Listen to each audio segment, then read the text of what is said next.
femme, elle était devenue une seule chair. Quand on quitte le foyer, on quitte papa, maman, on quitte moralement, spirituellement, physiquement, financièrement. C'est pour cela, il n'est pas normal à un homme qui s'est marié, il vit ailleurs avec son foyer, avec sa femme. Chaque fois, il passe par chez sa maman manger. Maintenant, la nourriture de ta femme, qui va manger? Dès qu'il a un salaire, c'est d'abord maman. Après, c'est sa femme. Non, au bala maman té. Alléluia. Amen. Au bala maman té. Amen, amen. Et le jour où tu vas prendre la décision de ne pas, même un mois, envoyer 500 à maman, maman va te traduire en justice maléfique. Amen. Par contre, il y a une maison, un monsieur, il s'est marié avec sa femme. Ils vivent ailleurs. Ils sont allés chercher une simple maison.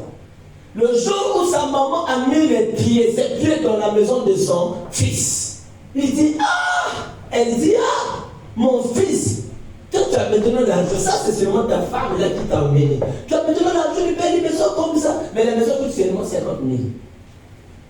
Alléluia. Mais je vous la maison à étage, vers le domaine au fond de montagne là-bas, ça peut être combien?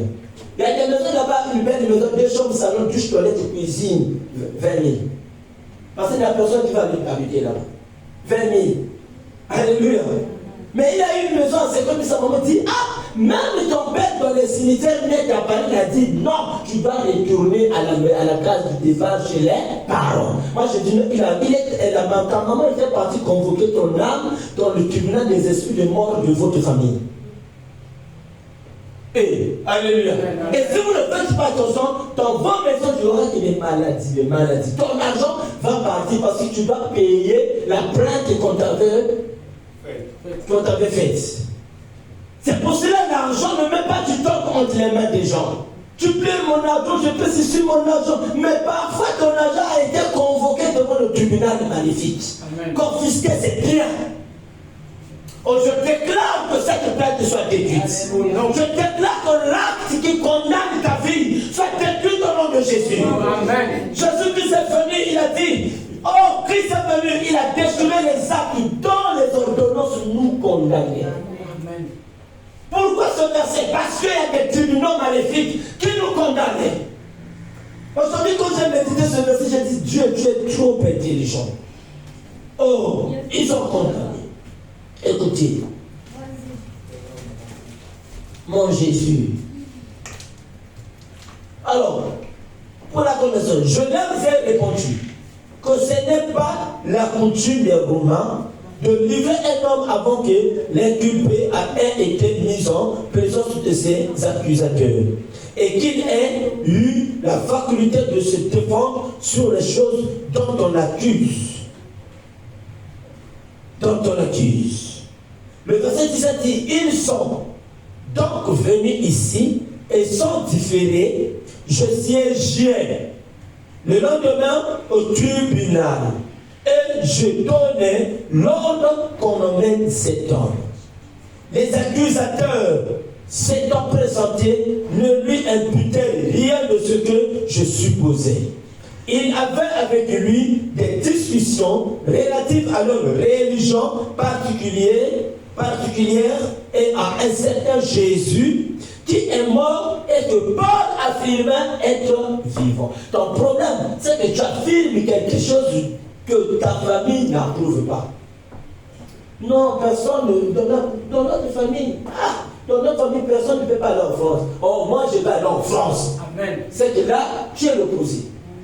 Non, notre famille, depuis maintenant qu'on a vu ça, personne n'est allé. Il y a des gens que leur tribunal maléfique les a bloqués juste au point où, né à Mikalou, grandi à Mikalou, mourir à Mikalou, enterré à Kamadilou, sans pourtant qu'ils voient, même qu'ils arrivent, même notre tour d'Amérique. C'est tour d'Amérique, non? Ils voient ça seulement à distance.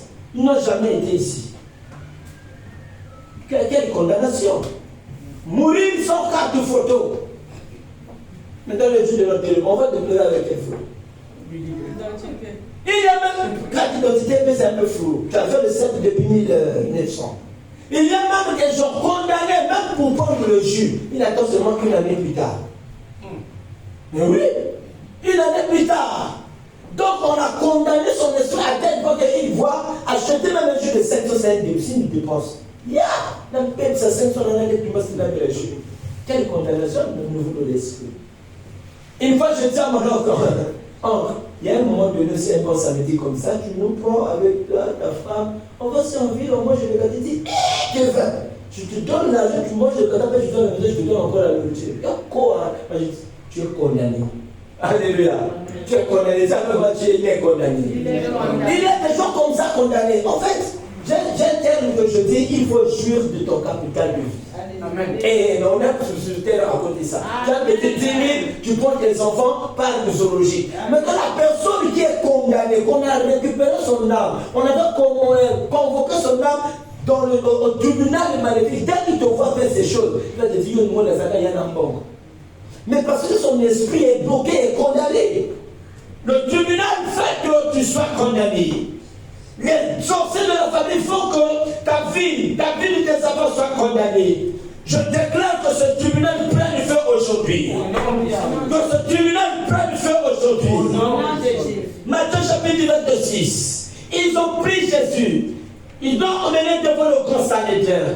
Le grand Sanhédrin, c'est un tribunal, un collège des juges, de 70 juges, 70 anciens de Jérusalem. Le Sanhédrin, c'est un tribunal suprême des Juifs composé de 70 anciens. Mais toi maintenant, si Jésus a emmené devant le tribunal qui est le tribunal suprême, qui est le Sanhédrin qui est composé de 70 anciens. Maintenant, votre tribunal est composé de combien des anciens? Vous allez voir les vieilles personnes dans la famille, chaque jour, autour du pot du vin, de vin de panne, sous un banquier, en train de parler et tout. Parfois, ils sont en train de faire, de décréter des lois contre ta vie. Sans le savoir. Il y a des hommes et des femmes qui ont eu la mort précoce. Les hommes et les femmes dont leur vie ne marche pas juste aujourd'hui. Pourquoi? Leur âme était convoquée au tribunal de maléfique. Mora Chamaribos. Dans ma famille paternelle, il y avait un tribunal maléfique. Moi, je l'ai nommé tribunal maléfique. C'était le tribunal de Njobi. Aussi, avec quelqu'un qui commettait de l'erreur quelque part, on prenait la personne, on l'emmenait chez mon grand-père. Et mon grand-père jugeait les deux parties. Alléluia. Mais avec quel pouvoir? Avec le pouvoir maléfique. Même Job, ce n'est pas de Dieu, c'est un pouvoir maléfique. Et il jugeait les deux personnes. L'accusé, la personne qui avait tort était condamnée. Et on demandait à la personne, que veux-tu qu'on lui fasse? Qu'on le tue ou on le laisse? Ou on jette seulement le poisson?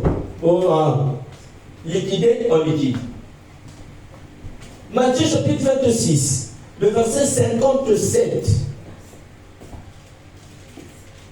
57 à 61. La Bible dit, ceux qui avaient saisi Jésus l'emmenèrent chez le souverain sacrificateur Caïphe. Ceux qui t'ont saisi, ils t'ont emmené où? Chez le souverain sacrificateur de ta famille. Un souverain sacrificateur, c'est une personne élevée, dédiée uniquement à faire des sacrifices. Dans l'ancienne alliance, il y avait des souverains sacrificateurs. Leur objectif était d'aller plaider de la cause des enfants d'Israël, d'offrir le sacrifice de la victime emmenée par l'enfant d'Israël. Mais aujourd'hui, avec nous, le souverain sacrificateur, c'est Jésus. Christ est le souverain sacrificateur et toi, nous sommes des sacrificateurs. Un sacrificateur, c'est celui qui est capable de s'approcher de Dieu avec son offrande. C'est ça un sacrificateur. Mais il y a des sacrificateurs maléfiques. Ce sont des gens capables de s'approcher devant leur maître, le diable, avec une offrande. Il y a des sacrificateurs dans nos familles qui s'approchent de leur Dieu, petit Dieu, avec petit Dieu, l'ennemi, le diable, avec l'offrande des âmes des hommes de la famille. Tu vas voir, chaque nuit, ils se présentent devant le diable, devant leur autel, ils déposent les âmes qu'ils ont condamnées. Que personne ne dépose ton âme sur l'autel. Aucun souverain sacrificateur maléfique de ta famille puisse poser l'offrande sur le terre. Un jour, on parlait que de souverain sacrificateur et du sacrificateur maléfique. Alors, ils ont appelé Jésus, où le scribe et les anciens étaient assemblés. Pierre le suivait de loin jusqu'à la cour du souverain sacrificateur. Il entra et saisit avec les serviteurs pour voir comment cela signifiait. Les principaux sacrificateurs et tout le Sanhédrin, c'est-à-dire les 70 anciens, cherchaient quelques faux témoignages contre Jésus.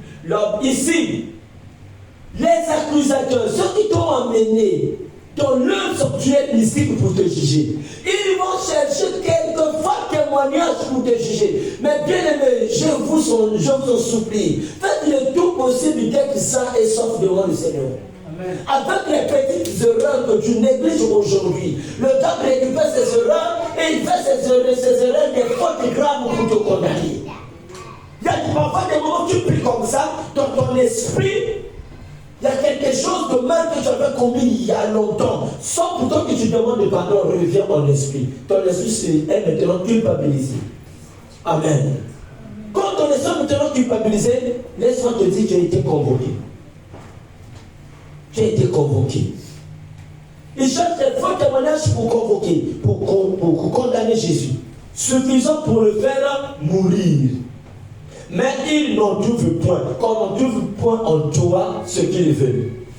Et comme on ne trouve point en toi des fautes qu'ils veulent. Amen. Au nom de Jésus. Amen. Alors bien aimé dans le Seigneur, ici, la Bible nous explique de telles choses. Jésus était devant le sacrificateur dans leur Sanhédrin. Il était donné de juger. Par Ponce Pilate et les souverains sacrificateurs. Ils ont cherché des moyens, des fautes pour le faire clouer, pour le faire mourir. C'est de la même manière avec nous dans le monde des ténèbres. On cherche des petites erreurs. Un tel a fait ceci, un tel a fait cela. On oublie même le bien que tu leur as fait. Ils ont oublié le bien que Jésus-Christ leur a fait. Ils ont oublié que Jésus-Christ leur avait nourri par des poissons des pères.